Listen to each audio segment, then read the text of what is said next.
iri koraniro ryongeye kuba mu gihe hari ndiye ryabaye. Mbega muno mwaka ko uno munsi tufatiye mu kwifuzanya umwaka mushasha uravye ivyo wagiye urakora wewe mu mwaka uheze. Rero mbere yuko ngira ico mvuga ndashaka gufata akanya ko gushimira cyane abategetsi bakomeye n'abandi bagenzi bacu biteka baduhaye iteka ryo kwitaba iki gikorwa cy'ubuvuzi. Mbere na mbere ndashimira abatanguje groupe y'ubumwe bw'abarundi, abadimini bose n'abandi bose bari nyuma y'ico gikorwa.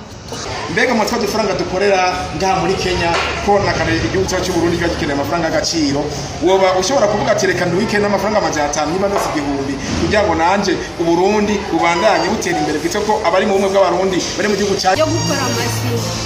Aravuga ati nofasha bamwe nkabigisha cyangwa bajya babizi nkabaha opportunity yo kuza tugakora, cyangwa bajya bazi nko gukora muri saloni, bazi gukora ibintu by'uburembo, bagira icyo twuguruye nkamufasha tugakorana kuko no gufasha no kubafasha. Audio Jungle.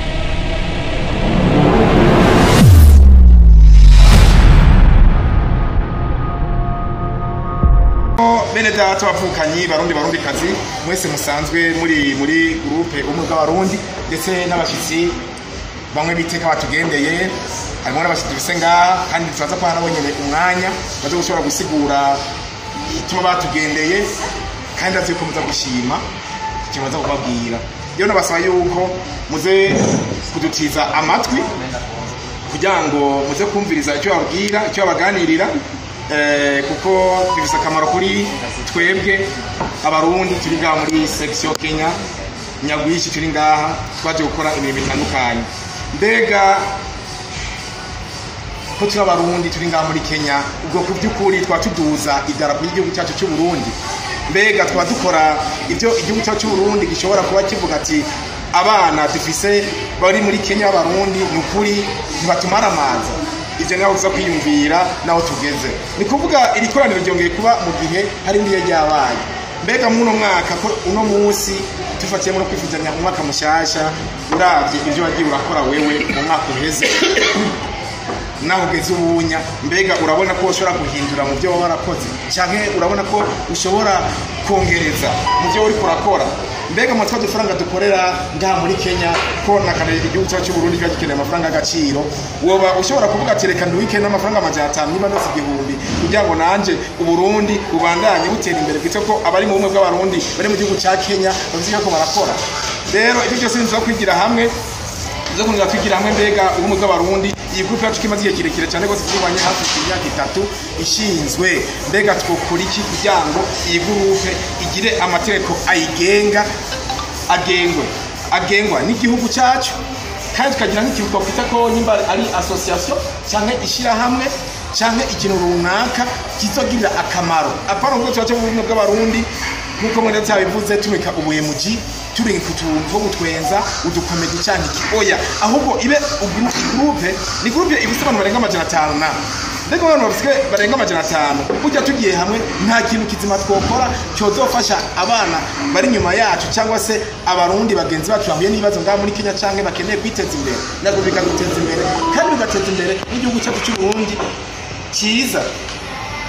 Ibyo byose nza kwigira hamwe ntaza gusaba umurundi wese ari ngaha mucyoro ciwe aza gushikira icyumviro yumva kiri mu mutima wiwe, uwo wese aza guhabwa ijambo ngaha ashobora kuvuga ati je nanjye ndabise interano bakashobora guterera mbo harimo ababosi ngaha dufise n'abanya nk'abataji ngaha katwe turabataji n'iki soba diaspora turabakire aho utashe mu gihugu cy'u Burundi aho nyambaga pandora bati anatoka Nairobi niba bwo Kenya Nairobi ku mugwa mukuru tuvuga ati umuntu vraiment ameze neza. Rero ndabasaba yuko mwese muze kuja hamwe dushe kuganira dushe kugira ikintu dushe gupfundika dushe gushikako, kandi iki nacyo nkasaba umuntu wese ahari ari umurundi ari mu bw'abarundi agerageze ahagararire agateka ku Murundi, agerageze ahagararire imico n'akaranga by'u Burundi, agerageze ahagararire agateka kiwe.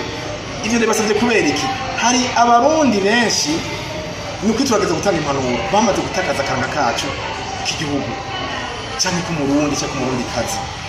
nukuri ivyo twakweza turabatwebwe nkaho twamaze kuba imboneza nawe uri ngaha kuko umaze kubushika ahantu ushobora kushaka abantu batatu canke bane ushaka kuganira byinshi tugerageze turahanurana mbega icyatuzanye ni iki twese twaje kuhasorera twaje kurondera ubuzima reka turondera ubwo buzima icyatuzanye gatwe muri Kenya ni gutafuta pesa na amani atukuja kugombana reka turondere amafaranga agaciro duteze imbere igihugu cy'u Burundi bisigaye tubigombye tugere dukora mu gihugu cy'u Burundi tubise n'abandi baze ariko duhagarariye idaba igihugu cyacu Burundi duhagarariye umurundi tukavuga ati jewe ndi umurundi cyangwa cyandi badiwane ngo je ndi umurundisha kandi nzamanda umurundi rero no basaba yuko uwo ari we wese uko abayeho ahajyanye nabaye muri prota abayemo agerageze kwegera abarundi bene wabo azira bayagisha muje hamwe muze muyaga muganira ivyubaka kandi mukorere hamwe kuko bizotuma bishobora gufasha kandi nkasaba n'umuntu wese ashaka kubona umuntu agize ikibazo kubimenyesha hakiri kare akabitanga hari usanga bafite ibibazo bagore hari inyuma tudashobora kumenya rero bene data none tubashimira cyane rwose kuko bashaka ni gushaka kugira ngo mutwumvirize mudutege yombi kuko muno mwanya kwa mubiri mu bindi ariko nukuri norangiza shimira uwo wese yemeye gufata akanya akaza ngaha ibisigaye navyo twashobora kubandanya tuganira Imana igahezagire murakoze cyane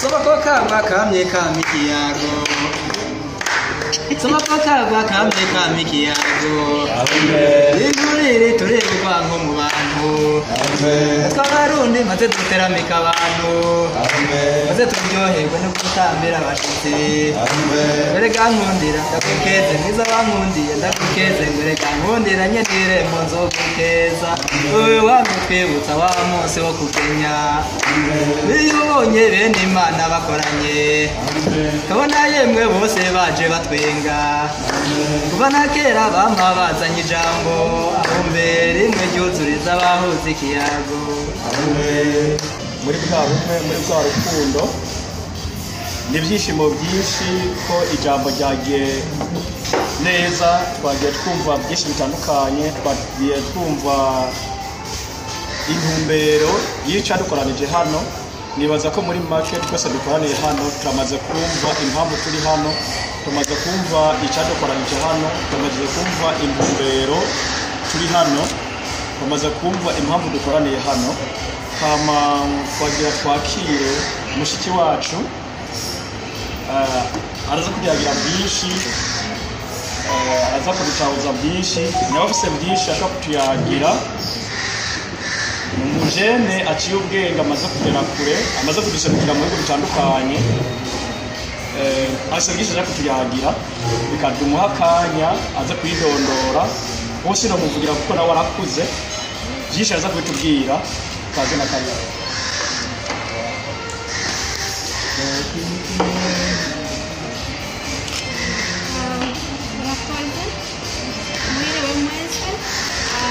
Kumazina nitwa Blessing Mbazi nanduruka mu ntara ya Muyinga nyine Giteranye hagaraye kampuni yitwa GITP.Asia iri muri Malaysia ikabikorana n'isi yose nkorana ni kampuni hagarariye Africa bijyanye na partnership kampuni ikeneye gukorana na government bakoranye n'abantu batanguje ikampuni zishasha kugira ngo bashobore gushika mu masoko y'isi yose rero nkabashaka kuganira namwe uje ku kampuni yacu turagufasha ugashobora gushika ku cyo wifuza abari muri tekinolojiya abari kubera dufise industry zitandukanye ariko industry zose zifite technology niba ukora uburimyi harimo tekinolojiya niba ukora ibijyanye na mekanike harimo tekinolojiya kampuni industry yose irimo harimo tekinolojiya ndabahagarariye muri Afrika ya kubera ko nawe kenshi kubera mvuga mbandi hagarariye kama business development manager for Africa region mwiriwe mwese niteka rinini cyane kuri jewe guhagarara imbere yanyu uyu munsi muri ino nama y'iteka ry'abenegihugu bacu b'abarundi. Rero mbere y'uko ngira icyo mvuga ndashaka gufata akanya ko gushimira cyane abategetsi bakomeye n'abandi bagenzi bacu b'iteka baduhaye iteka ryo kwitaba iki gikorwa cy'ubuvuzi. Mbere na mbere ndashimira abatanguje gurupe y'ubumwe bw'abarundi, abadimini bose n'abandi bose bari nyuma y'icyo gikorwa. Nifuza kandi gushimira bose abo bose barongoye bari muri kino kibanza, barimo abategetsi bo muri leta y'u Burundi, abategetsi abanyamabanga bakuru n'abarongoye imigambi y'iterambere kubw'umwanya wabo no kubw'uruhara rwabo mu gutuma igihugu cyacu gishika ejo hazoza harimo n'amahoro n'iterambere. Ubwitange bwanyu ni ikimenyetso cy'akarorero keza ku barundi bose. Ndashima kuri uyu mwanya nahawe, ndashaka nganire n'urwaruka ndetse n'abadukuriye cyane cyane urwaruka twokwama tuzirikana neza yuko aho tugeze uyu munsi nk'urwaruka tudashobora gucika ku imbuto y'imigambi, inama nziza n'ubwitange bw'abakuru bacu. Abakuru bacu ni urumuri rudufasha kubona inzira yo gutsimbataza ubukerebutsi, indero n'indero zifatika kudushoboza gukoresha mu buzima. Nagira mfata aka kanya ndabakeze cyane ababyeyi n'abakuru bari hano n'abashoboye kudashika n'abari mu Burundi kuri uyu munsi.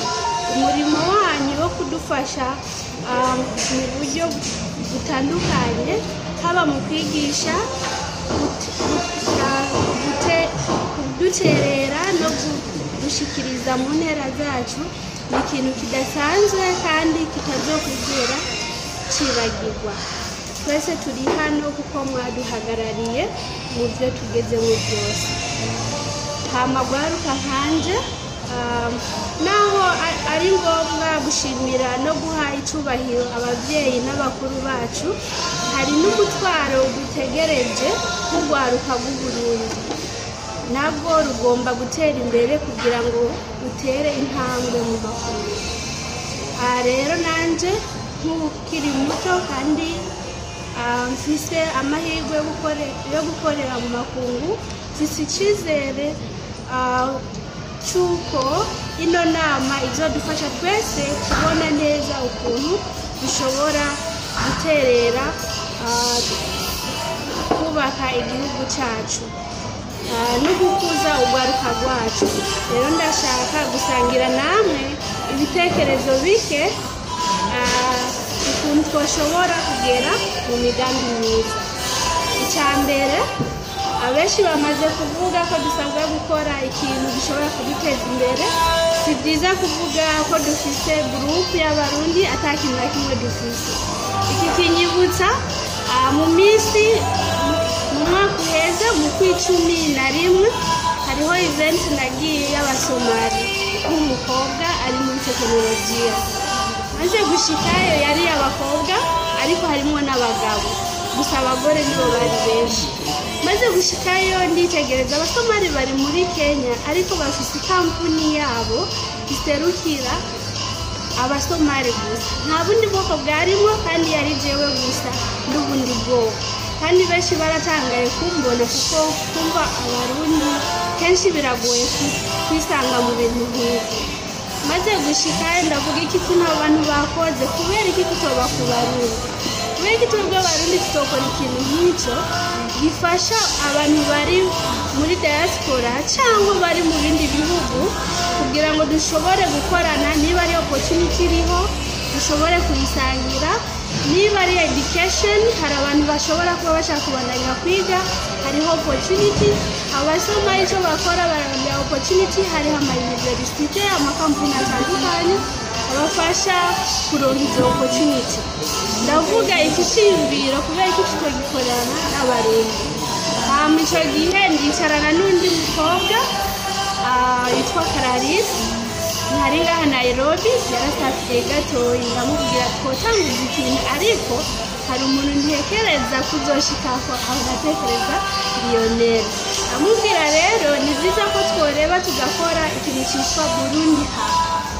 Iyo Burundi Hub ishobora kugiramo opportunities zitandukanye zifasha abarundi, natwe tugakora ikintu nk'icyo ku bantu bari muri diaspora, tukaza turaraba kubera abasoma icyo bakora, barareba umusomali uwo ari we wese ari mu isi arongoye, niba ari muri universite, niba ari muri government, ko turafise abarundi bari mu bindi bihugu kandi barongoye, bakamugeraho bakamubwira twe dufite ikintu turiko turakora, wewe nk'umusomali n'igiki wodufasha, niba uri muri universite wahageze gute, hari abasomali bagenzi bacu bashaka gushikana.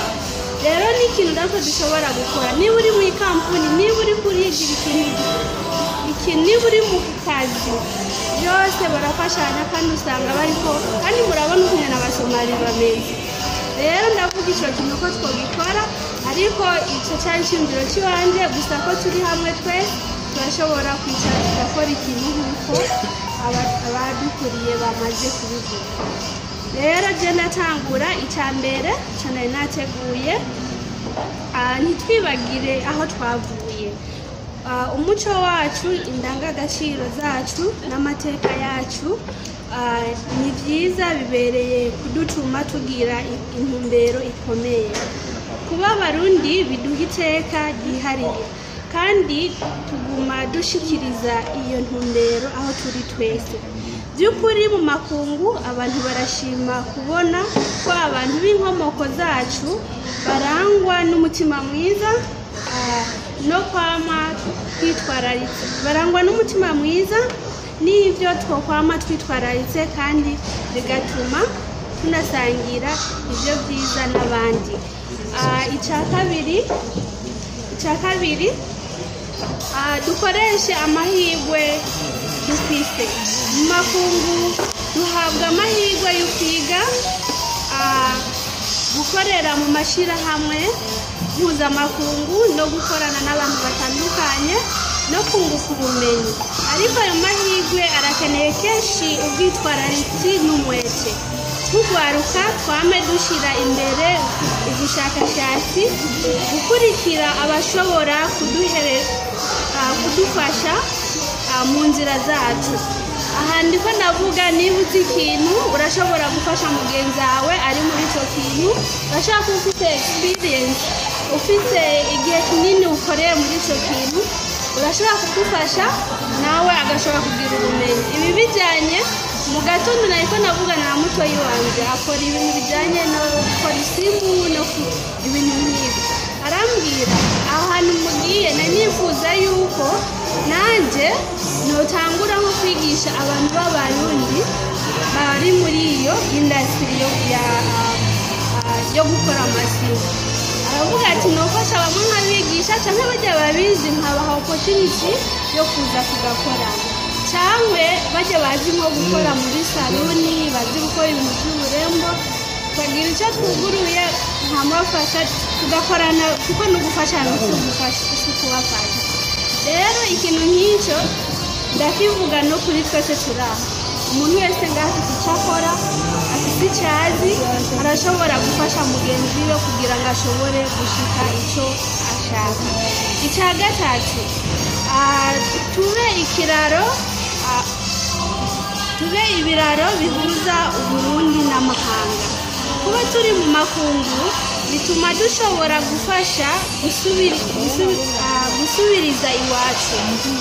Muri ino ntumbero turashobora gukora mu buryo butuma dusabikanya ibyiyumviro, nk'uko twamaze kubivuga, iterambere ry'ikoranabuhanga hamwe n'amahoro. Iby'Uburundi byose bisaba abaterankunga n'abakenyezi bashoboye kwibutsa abandi ko igihugu cyacu gifise ibyiza byinshi. Icya kane, shigikira abandi kandi ubahumurize, tube duhumuriza abandi kandi tubashigikire. aho turi hose nitwame duhagararira urundi rwaruka rw'abarundi ndetse n'abadukuriye. Kwitwararika abandi biduha ubushobozi bwo kubaka izina ryiza no gufasha urunganwe ruzokurikira kugira rwizigire. Icyanyuma tugire umugambi yo gusubiza inyuma iwacu. Icyo nashatse kuvuga, turazi neza ko Uburundi bukiri mu nzira yo kwiteza imbere, kandi ubwenge, ubukerebutsi no gutera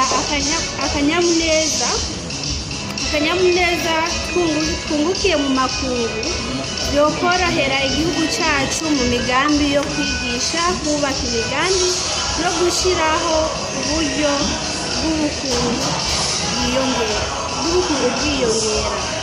Hama rero ndasozera, ndarangiza ndabibutsa ko kuba turi mu makungu biduha uruhara no kugira icyo tuvuze ku Burundi.